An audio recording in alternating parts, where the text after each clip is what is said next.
Jake Morrison wiped the sweat from his forehead as he guided his small cargo ship toward the docking bay of Kepler Station. The old trading post looked like it had seen better days with its rusted metal walls and flickering lights. Jake had been flying freight runs for 3 years now, and stations like this one were his bread and butter. They paid decent credits for basic supplies and asked no questions about where you came from or where you were going. The New Horizon settled into the docking clamps with a soft thud that Jake felt through the ship's hull. He checked his manifest one more time before shutting down the engines. Medical supplies for the clinic, food rations for the cantina, and replacement parts for the water recyclers. Nothing fancy, but it would keep the lights on for another month. Jake grabbed his jacket and headed for the airlock. The station's main corridor smelled like engine grease and recycled air. Beings from a dozen different species walked past him without much interest. Most of them were traders, miners, or drifters who had ended up at the edge of known space for one reason or another.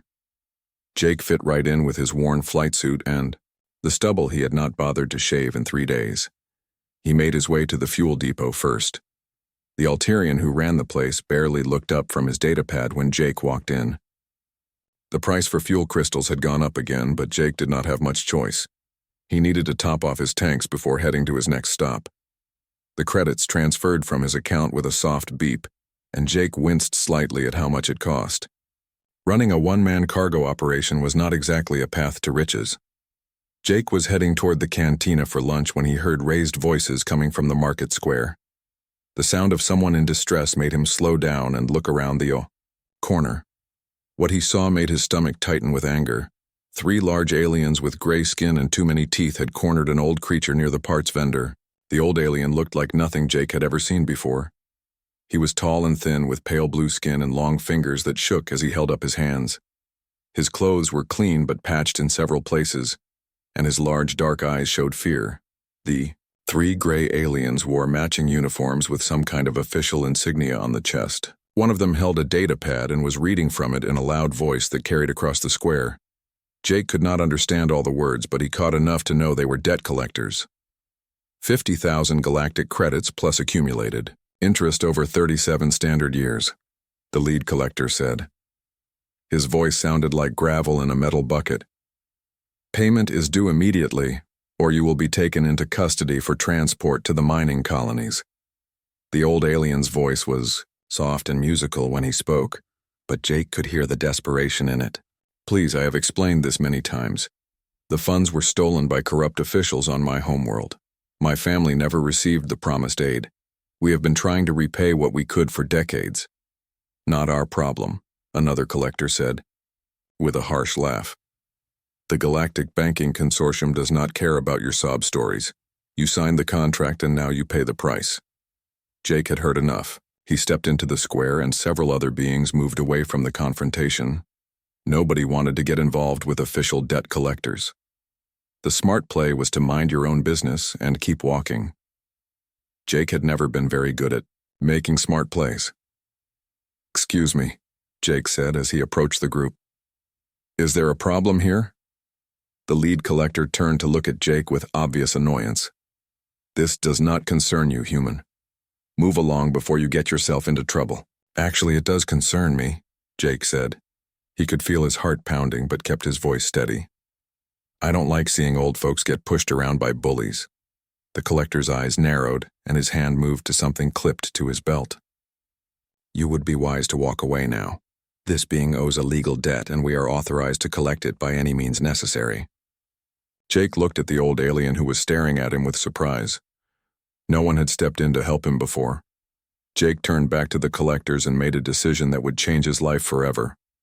How much does he owe? Jake asked. 50,000. Credits plus penalties, the collector said with a sneer. Why? Are you going to pay it for him? Jake pulled out his credit scanner and checked his account balance. 52,000 credits.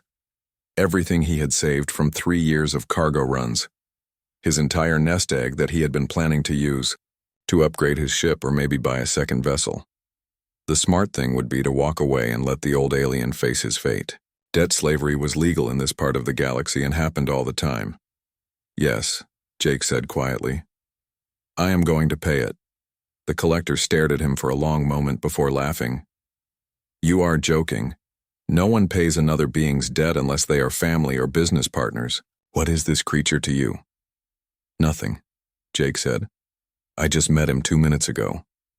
The old alien made a sound like a gasp and reached out to touch Jake's arm. Young human, you do not understand what you are offering. This debt would make you poor. I am old and have few years left. Do not sacrifice your future for a stranger. Jake looked into those large, dark eyes and saw something that reminded him of his grandfather.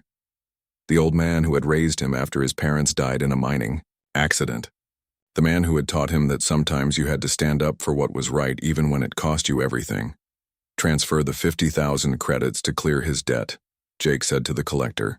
And the extra 2,000 is to make sure he has transportation off this station. The collector's expression went from amusement to shock to anger in the space of a few seconds. He clearly had not expected this turn of events. The other two collectors moved closer, but their leader held up a hand to stop them. Fine, the collector said through gritted teeth. But you have just made a very stupid mistake, human. The banking consortium does not forget acts of interference in their business. The credit transfer went through with a series of beeps from both data pads. Jake watched his account balance drop to almost nothing and felt a strange sense of relief. The old alien was free, and that was worth more than credits in the bank. The collectors left without another word, but Jake could feel their angry stares on his back. The old alien stood quietly for a moment before speaking in that musical voice. I'm called Korvash, he said, and I owe you a debt that I fear I can never repay. Jake stood in the market square watching Korvash gather his few belongings from where they had scattered during the confrontation with the debt collectors. The old alien moved slowly but with dignity as he picked up a worn travel bag and what looked like an ancient data tablet. Other beings in the square kept their distance and spoke in hushed voices about what they had just witnessed. You should not have done this, Korvash said softly as he approached Jake. The banking consortium has long memories, and they do not forgive interference in their business. You have made enemies today that you cannot imagine. Jake shrugged and tried to look more confident than he felt. I have been making enemies my whole life. What is a few more? Korvash studied Jake with those large, dark eyes for a long moment. There was something ancient and wise in that gaze that made Jake feel like he was being measured somehow. Finally, the old alien nodded as if he had made some kind of decision. Come with me, Korvash said. There are things you must know about what you have done today. Things that will change your life in ways you cannot understand yet. Jake followed Korvash through the winding corridors of the station. They passed shops and cantinas and repair bays filled with the usual mix of traders and travelers. But Korvash led him away from the main areas toward a section of the station that Jake had never seen before. The corridors here were older and darker, with walls made of some kind of black metal that seemed to absorb light. How do you know about this place? Jake asked as they walked deeper into the forgotten areas of the station. I have been coming to this station for over 200 years, Korvash replied. I knew the beings who built it when it was new and shining, before it became a refuge for smugglers and outcasts. They stopped in front of a door that looked like all the others except for a small symbol carved into the metal. Korvash placed his hand on the symbol and it glowed with a soft blue light. The door opened with a whisper to reveal a room that took Jake's breath away. The chamber was huge and filled with technology that looked far beyond anything Jake had ever seen. Crystalline displays showed star charts and data streams in languages he did not recognize. The walls were lined with storage units that hummed with quiet energy. In the center of the room stood a pedestal, holding what looked like an ancient book bound in some kind of silver metal. What is this place? Jake asked in wonder. A vault, Korvash said as he walked toward the pedestal. Hidden here for over 800 years and waiting for the right moment to be revealed. You see, young Jake Morrison, I am not just any old alien down on his luck. I am the last surviving member of the original Galactic Council that founded the current government. Jake stared at him in shock. The Galactic Council was the ruling body that controlled most of known space. They made the laws that governed trade and diplomacy between hundreds of worlds. The idea that this frail old being had helped create it seemed impossible. That was 8 centuries ago, Jake said. You would have to be incredibly old. I am 943 years old, Corvash said with a slight smile. My people live much longer than humans. We were among the first species to achieve interstellar travel, and we helped bring together the alliance that became the Council. Corvash opened the silver book, and the pages glowed with the same blue light as the door. The writing was in several different languages, but Jake could make out enough to realize what he was looking at. This is the original Galactic Compact, Corvash explained. The founding document that established the laws and principles of interstellar government. But this version contains clauses that have been deliberately hidden from modern galactic law. Jake leaned closer to look at the glowing text. Even though he could not read most of it, something about the document felt important, like he was looking at something that could change the course of history. What kind of clauses? Jake asked. Laws about moral courage and the protection of the weak, Corvash said. The founders believed that any government worthy of power must be built on principles of honor and justice. They included safeguards to prevent the strong from exploiting the weak. Corvash turned to a specific page and pointed to a section written in what looked like English. Jake read the words aloud slowly. Any species that demonstrates exceptional moral courage in defense of the oppressed shall be granted full membership status and representation equal to the founding members. Jake looked up at Corvash in confusion. I don't understand what this has to do with me. You paid the debt of a complete stranger with no hope of repayment, Corvash said. You risked making enemies of the most powerful financial organization in the galaxy to help someone you had never met. By the exact wording of this clause, you have demonstrated exceptional moral courage in defense of the oppressed. The implications hit Jake like a physical blow. You mean humanity qualifies for full council membership? More than that, Corvash said.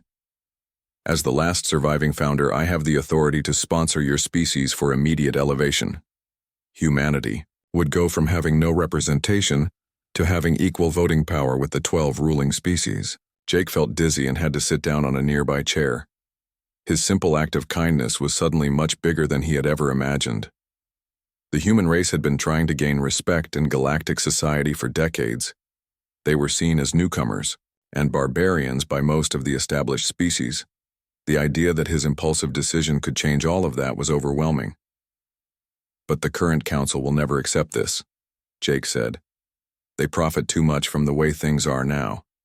The law is the law, Corvash said firmly, and I have spent centuries preparing for this moment.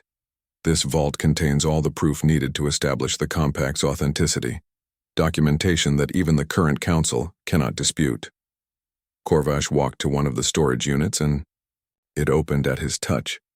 Inside were hundreds of data crystals and physical documents, all carefully preserved.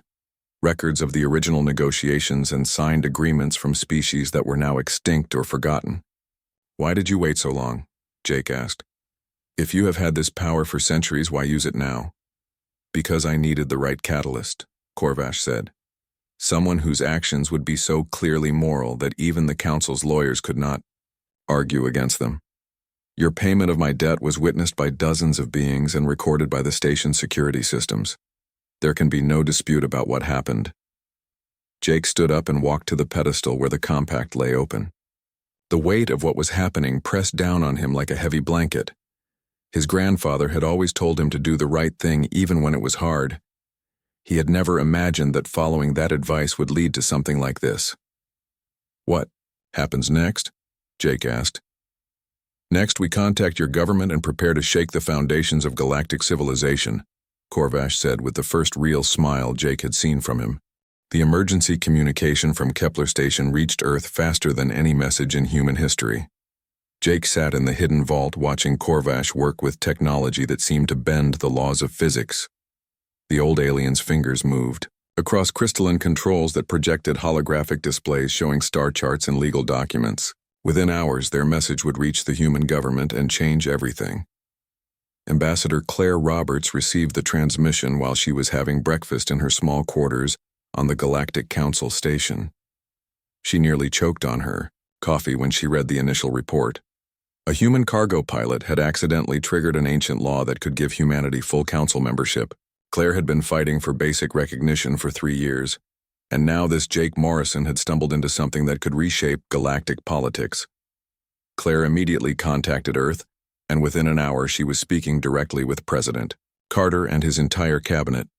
The holographic projection made it feel like she was in the same room as the most powerful people in human government. They all looked as shocked as she felt. "Are you certain this document is authentic?" President Carter asked for the third time. "The verification codes check out," said Dr. Lisa Martinez, who had been rushed to the council station with a team of legal experts. "I have spent the last 6 hours going through every detail with our best historians and linguists. This galactic compact is real, and it predates the current council charter by 200 years. Professor Ben Collins appeared on another holographic display from his office at Harvard. He looked tired but excited as he held up a thick folder of research notes. "I have been studying the founding of the Galactic Council my entire career. There were always references in ancient texts to a more complete version of the founding documents, but most scholars thought they were lost forever." "And this Corvash being can really sponsor us for immediate membership?" Claire asked. "According to the compact, any surviving founder has absolute authority in matters of species elevation," Dr. Martinez replied. "If he formally sponsors humanity, then the council has no legal choice but to accept our claim." President Carter leaned back in his chair and rubbed his temples. "What are the risks? If we push this too hard, we could end up making enemies of every major power in the galaxy." "We are going to make enemies anyway," Claire said. "The question is whether we want to fight from a position of strength or keep begging for scraps at their table." While the humans planned their legal strategy, the news was spreading through other channels as well. The Galactic Banking Consortium learned about the compact discovery within hours and immediately went into crisis mode. Supreme Arbitrator Vexhai called an emergency meeting of the consortium's board of directors. The main conference room filled, with representatives from the 12 most powerful financial houses in the galaxy. "This is a disaster," Vexhai said as he paced in front of the assembled board.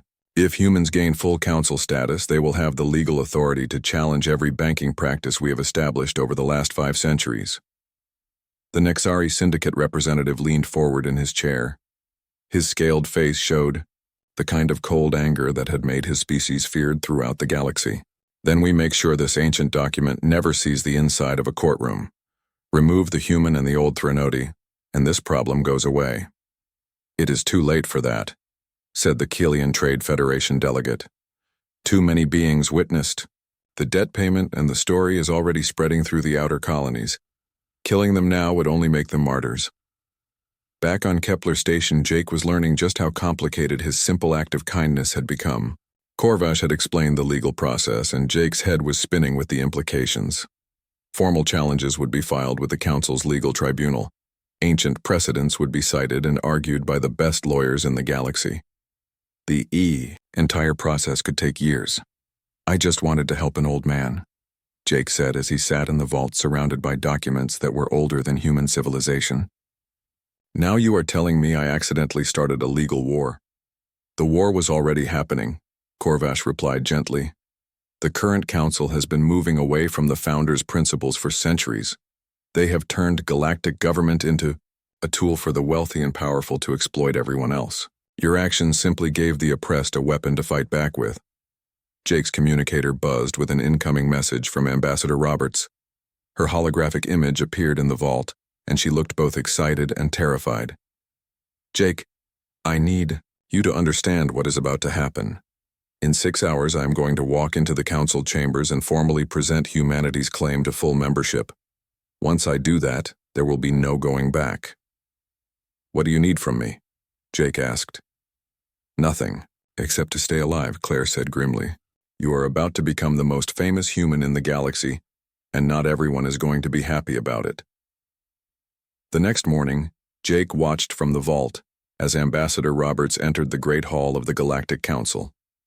The chamber was a massive dome lined with seats for representatives from hundreds of species. At the center, 12 elevated platforms held the ruling members, who made all the important decisions. Jake had never seen anything so grand or intimidating. Claire walked to the speaker's podium with Dr. Martinez and Professor Collins flanking her. She carried a data crystal containing all the evidence they had gathered about the ancient compact. The entire galaxy would be watching this moment through live broadcasts. Honored council members, Claire began in a voice that carried clearly through the vast chamber. I come before you today to present irrefutable evidence that humanity qualifies for immediate elevation to full council status under the original Galactic Compact. The reaction was immediate and explosive. The Virex Empire representative stood up so quickly he knocked over his chair. This is preposterous. Humans are barely past their first contact period. They have no understanding of galactic law or diplomacy. The Tanda law does not require understanding, Dr. Martinez said as she activated the holographic display. It only requires moral courage, and we have documented proof of that courage. The evidence played for everyone to see. Security footage from Kepler Station showing Jake paying Corvash's debt. Audio recordings of the conversation with the debt collectors. Financial records proving that Jake gave up his entire savings to help a complete stranger. The Killian delegate tried a different approach. Even if this human's actions meet some ancient definition of moral courage, the document itself is suspect. How do we know these so-called founding documents are authentic? Corvash's image appeared on the main display as he joined the proceedings remotely from the vault. The sight of him caused whispers throughout the chamber. Most council members had never seen a Threnody before since the species had withdrawn from galactic politics centuries ago. I am Corvash of the Threnody Archives, he said in his musical voice. I was present at the signing of the original compact 837 years ago. I helped write the clauses that govern species elevation, and I formally sponsor humanity for immediate membership under the authority granted to me as a surviving founder. The silence that followed was deafening. Jake could see the panic in the faces of the ruling council members as they realized their worst nightmare was coming true. A species they had dismissed as primitive barbarians now had the legal right to challenge everything they had built. Supreme Chancellor Morthai of the Zelkari finally spoke. Even if we accept the authenticity of these documents, the proper procedures must be followed. There will be hearings and appeals and verification processes. The compact is clear, Professor Collins said as he stepped forward. When a founder sponsors a species for moral courage demonstrated in defense of the oppressed, that species gains immediate full membership. There are no appeals or delays permitted. Jake watched the faces of the 12 ruling species and saw centuries of power and privilege being threatened by words written before humans had even discovered fire. His grandfather would have laughed at the irony. The vote came 3 days later and shook the galaxy to its core. 8 of the 12 ruling council members voted against humanity's elevation, but the ancient law was absolute. Corvash's sponsorship could not be overruled, and humanity gained full membership status whether the other species liked it or not. Jake watched the proceedings from the vault on Kepler Station and felt the weight of what had just happened settle on his shoulders. Within hours of the vote, the consequences began, rippling outward through galactic society. Dr. Amy Peterson was working in her laboratory on Earth when the first messages started arriving. Beings from dozens of oppressed species were requesting human protection and legal representation. The Mokari people, who had been enslaved by the Vrex Empire for 3 centuries, sent a formal plea for help. The Yathari collective, whose homeworld had been strip-mined by Killian corporations, demanded reparations through human advocates. We have 17 species asking for our help, Dr. Peterson told President Carter during an emergency meeting. These are civilizations that have been waiting centuries for someone with enough legal power to challenge their oppressors. President Carter looked at the flood of requests streaming across his desk. Each one represented millions of beings who saw humanity as their last hope for freedom. Do we have the resources to help all of them? We have something better than resources, said Ambassador Roberts, who had returned to Earth for the emergency session. We have the legal authority to access databases that have been hidden from most species for centuries. The things we are finding about galactic history are shocking. The database access had been one of the immediate benefits of full council membership. Human researchers led by Professor Collins were discovering evidence of systematic oppression that went back hundreds of years. Species that had been labeled as primitive were actually being deliberately held back to serve as cheap labor. Advanced technologies were restricted to keep certain civilizations dependent on the ruling powers. Jake found himself at the center of a storm he had never wanted. His communicator buzzed constantly with messages from reporters, diplomats, and beings who wanted to thank him for changing their lives. Captain Roy Phillips of the Earth Defense Force had been assigned as his protection detail after intelligence reports suggested assassination attempts were being planned. "I never asked to be a symbol," Jake told Roy as they sat in the vault watching news broadcasts from across the galaxy. "I just helped one old man pay his bills. Sometimes symbols choose us instead of the other way around," Roy replied. He was a career military officer who had seen combat in the Outer Rim conflicts. "Like it or not, you are now the most important human alive. Every downtrodden species in the galaxy sees you as proof that someone cares about doing the right thing." The backlash from the established powers was swift and brutal. The Galactic Banking Consortium began calling in debts and freezing accounts for anyone who publicly supported humanity's elevation. Trade routes controlled by the Killian Federation mysteriously became unavailable to ships carrying human goods. The Vrex Empire started moving military assets closer to human colonies in what they called routine exercises. But the Old Order had underestimated how many species had been waiting for a chance to fight back. Engineer Linda Foster was leading a team of human technicians who were reverse engineering advanced technology from the Threnody archives. The equipment Corvash had preserved was centuries ahead of anything the current council members possessed. Humanity was rapidly developing capabilities that rivaled the founding species. The first assassination attempt came 2 weeks after the vote. Jake was eating lunch in the station cantina when 3 beings in maintenance uniforms approached his table. Roy spotted the weapons hidden under their tools and reacted instantly. The fight was brief but violent and ended with the attackers stunned and bound for questioning. "Nexari Syndicate operatives," Roy said as he examined their equipment. "Professional. Killers hired through intermediaries so the consortium could deny involvement."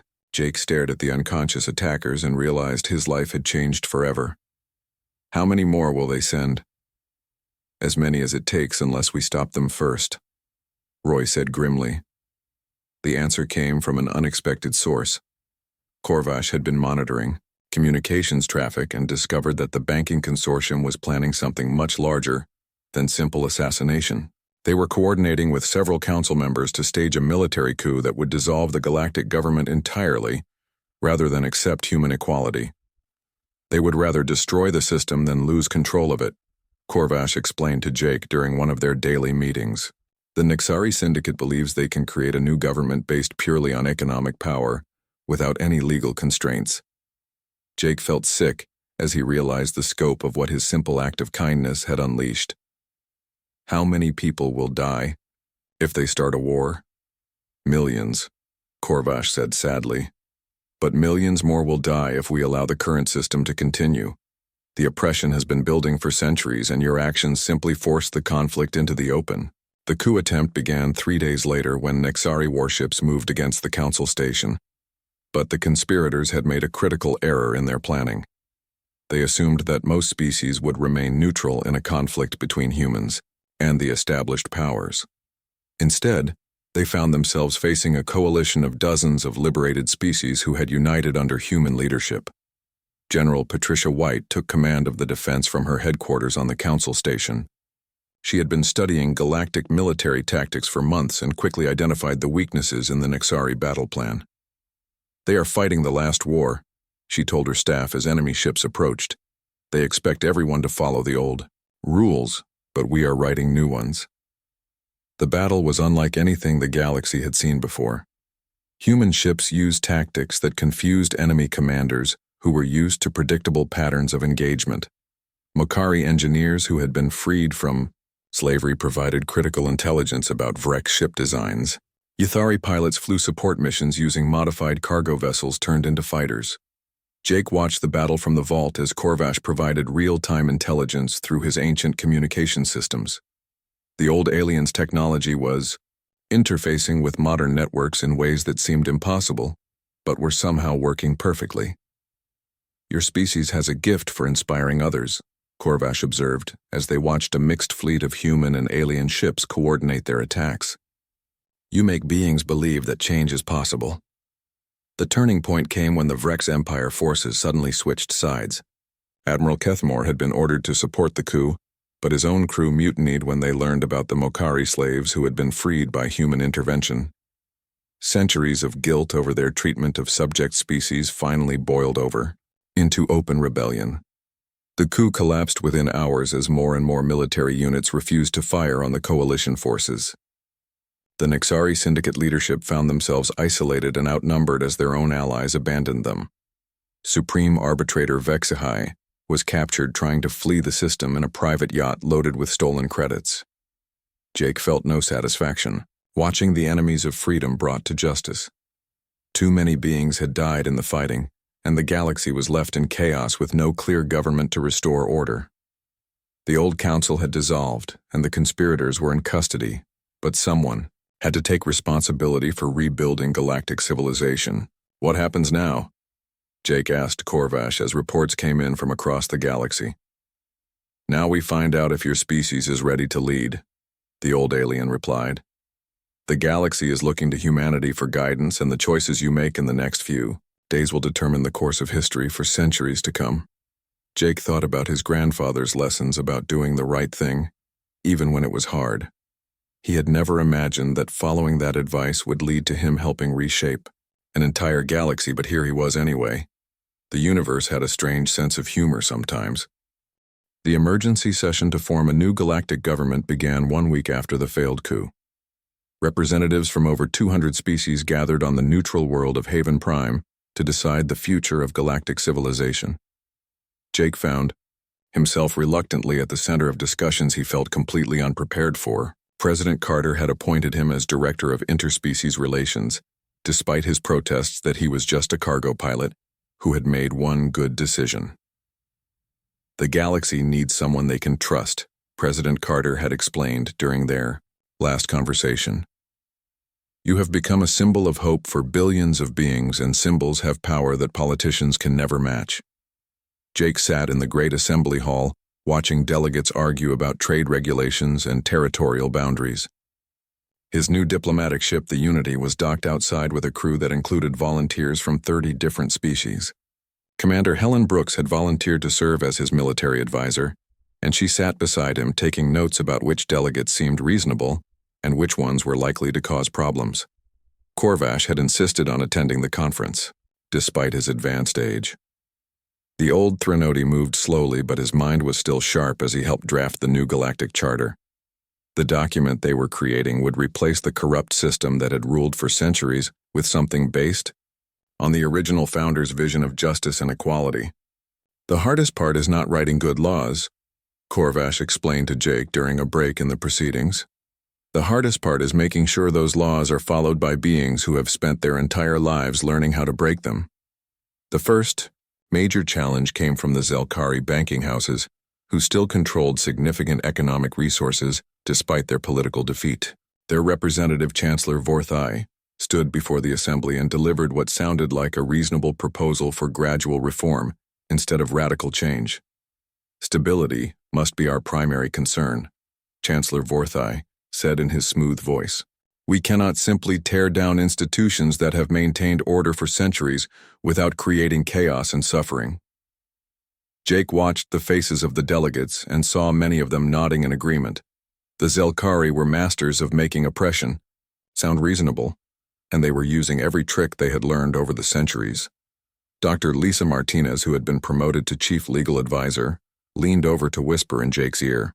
He is trying to water down the reforms until they become meaningless, she said quietly. If we compromise too much, we will end up with the same system wearing a different mask. Jake stood up and walked to the speaker's podium. The hall fell silent as delegates turned to listen to the human who had accidentally triggered this revolution. He looked out at the sea of faces representing species from across the known galaxy and tried to find words that would matter. Chancellor, Vorthai speaks of stability, Jake said in a voice that carried clearly through the chamber. But what he really means is preserving a system that has kept his people wealthy while others suffered. I have spent the last month reading reports about the galaxy we are trying to fix, and what I found made me sick. Jake activated the holographic display and began showing evidence that human researchers had uncovered. Images of slave markets on Frex worlds where families were separated and sold like livestock. Financial records showing how the banking consortium had deliberately kept entire species in debt for generations. Military reports detailing how the Killian Federation had destroyed civilizations that refused to accept unfair trade agreements. "This is your stability," Jake said as the horrific images played for everyone to see. Billions of beings living in misery so that a few species could profit from their suffering. "We did not come here to preserve this system. We came here to burn it down and build something better." The response was immediate and powerful. Delegates from oppressed species stood and began sharing their own stories of exploitation and abuse. The Mokari representative spoke about 3 centuries of slavery under Vrex rule. The Yathari delegate described watching their homeworld stripped of resources until nothing remained but poisoned soil and dead oceans. But not everyone was ready to embrace change. The Alterian Confederation walked out of the conference after their proposal to maintain restricted technology access was rejected. 3 other species followed them, and it became clear that the new government would not include everyone who had participated in the old system. "Let them go," Admiral Carl Stone said during the security briefing that evening. "We cannot force beings to join a free society if they prefer to remain oppressors." The work continued for 2 more weeks as the Gao delegates hammered out the details of the new galactic charter. Debt slavery was abolished completely with provisions for reparations to former victims. Technology sharing agreements were established to prevent any species from being held back artificially. Most importantly, a system of checks and balances was created to prevent any single group from gaining too much power. Jake found himself working 18-hour days as beings from across the galaxy sought his opinion on everything from trade routes to educational standards. The weight of responsibility was crushing, and he often wondered what his grandfather would think about his simple act of kindness leading to all this. The final vote was held on a Tuesday morning and passed by an overwhelming margin. The new Galactic Alliance would be governed by principles of equality and mutual aid rather than exploitation and fear. Jake watched the vote tally appear on the main display and felt a mixture of relief and terror at what they had accomplished. 5 years later, Jake stood on the observation deck of his new flagship, watching cargo ships from dozens of species dock at the rebuilt Kepler station. The old trading post had been transformed into a major diplomatic hub where beings came to resolve conflicts through negotiation instead of force. Trade flowed freely between worlds that had been enemies for centuries, and technological advances were shared openly instead of hoarded by the powerful. Commander Peter Clark approached with the daily reports that Jake still insisted on reviewing personally. The young diplomat reminded Jake of himself 5 years ago when he had been flying cargo runs and worrying about fuel costs instead of governing a galaxy. "The Threnody archives have sent another batch of historical records," Peter said as he handed Jake a datapad. "Dr. Peterson thinks some of these documents might contain information about ancient technologies that could revolutionize interstellar travel." Jake nodded as he scanned the reports. Amy Peterson had become the Alliance's chief scientist, and her teams were making discoveries that seemed to come straight out of fantasy stories. Faster-than-light communication systems that worked across galactic distances. Medical technologies that could extend lifespans for most species. Energy sources that could power entire civilizations without depleting natural resources. "Any word from the Outer Rim territories?" Jake asked. "Admiral Brooks reports that the Nixari remnants are still causing trouble in the Vega sector," Peter replied, "but their support is dwindling as more systems join the Alliance voluntarily." Jake thought about the beings who had chosen to remain outside the new system. Some, like the Alterians, had formed their own governments based on the old principles of might makes right. Others had retreated to the galaxy's edges where they could continue their oppressive practices without interference.